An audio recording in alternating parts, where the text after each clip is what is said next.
आषाढ दर्श अमावस्या किंवा दीपामावस्या हा हिंदू धर्मामध्ये अत्यंत महत्त्वाचा दिवस मानला जातो. या दिवशी दीपपूजन आणि पितृपूजन यांना विशेष महत्त्व आहे. कारण असे मानले जाते की या दिवशी पितरांचा आत्मा पृथ्वीवर येतो आणि दिव्याच्या प्रकाशाने त्यांना शांती मिळते, मार्ग दिसतो. आषाढ अमावस्या ही पितरांच्या स्मरणासाठी आणि त्यांच्या आत्म्याच्या शांतीसाठी समर्पित आहे. या दिवशी पितरांना तर्पण, पिंडदान आणि दान केले जाते.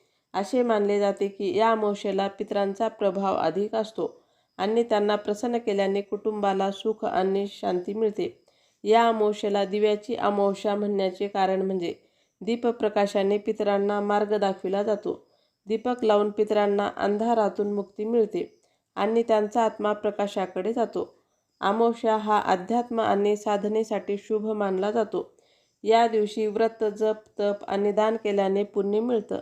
विशेषतः आषाढ अमावस्येला पवित्र नद्यांमध्ये स्नान करण्यासाठी आणि पूजा करण्यासाठी विशेष मानले जाते. दीप अमावस्येला दीपपूजन कसे करावे? या दिवशी घरातील सर्व दिवे स्वच्छ धुवून त्यांना तेल किंवा तूप लावून प्रज्वलित केले जातात. काही ठिकाणी घराच्या आजूबाजूला आणि तुळशीजवळही दिवे लावले जातात.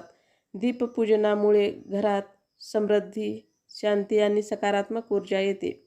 दिव्यांच्या प्रकाशाने वाईट शक्तींचा नाश होतो असेही म्हणतात. गोडाचा नैवेद्य अर्पण करून आणि चातुर्मासातील कथांचे वाचन करून हा उत्सव साजरा केला जातो.